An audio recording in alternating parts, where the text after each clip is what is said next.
Bismillahirrahmanirrahim. Assalamualaikum warahmatullahi wabarakatuh. Salam sejahtera bagi kita semua. Bertemu kembali dengan Ibu dalam pembelajaran interaktif mata pelajaran Pendidikan Pancasila dan Kewarganegaraan.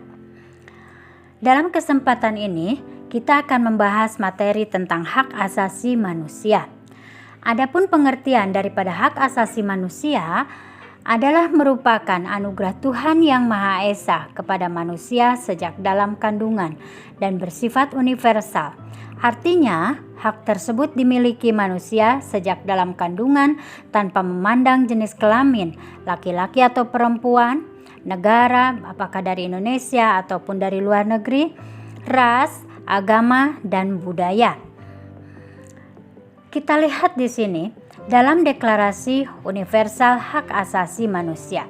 Ini membuktikan sekali lagi bahwa hak asasi manusia itu adalah hak dasar yang dimiliki oleh setiap manusia dari semenjak lahir sampai meninggal dunia, dengan beberapa hak yang dimiliki oleh manusia masing-masing.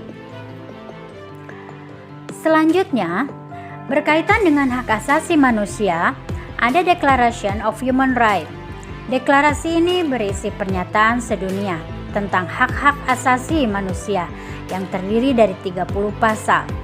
Piagam ini menyerukan kepada semua anggota dan bangsa di dunia untuk menjamin dan mengakui hak-hak asasi manusia yang memuat di dalam konstitusi tiap-tiap negara. Adapun macam-macam tentang hak asasi manusia di dalam Declaration of Human Rights itu, yang pertama adalah hak asasi pribadi atau personal right. Yang kedua, hak asasi politik atau political right. Yang ketiga, hak asasi ekonomi atau property right. Dan yang keempat, hak asasi hukum atau right of legal equality. Yang kelima, hak asasi sosial dan budaya atau social and cultural right. Dan yang keenam, hak asasi dalam tata cara peradilan dan perlindungan atau procedural right. Di sini kita lihat ada 6 macam hak asasi manusia yang harus senantiasa diterapkan di setiap negara dan dihargai oleh setiap bangsa. Ciri-ciri khusus daripada HAM yaitu yang pertama adalah bersifat hakiki, yang kedua universal, yang ketiga permanen atau tidak dapat dicabut, dan yang keempat tidak dapat dibagi.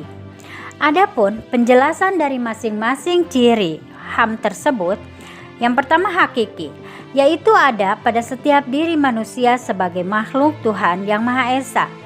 Yang kedua universal, artinya bahwa hak itu berlaku untuk semua orang di mana saja, tanpa memandang status, ras, harga diri, gender, atau perbedaan lainnya. Yang ketiga permanen atau tidak dapat dicabut, yaitu hak itu tetap selama manusia itu hidup dan tidak dapat dihapuskan oleh siapapun. Dan yang keempat tidak dapat dibagi, artinya semua orang berhak mendapatkan semau hak, apakah hak sipil atau hak politik, ekonomi, sosial, dan budaya, seperti yang tadi sudah Ibu sampaikan di slide sebelumnya.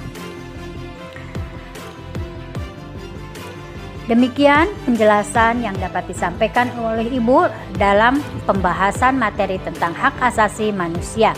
Sekian dan terima kasih. Sampai jumpa di pertemuan berikutnya. Assalamualaikum warahmatullahi wabarakatuh.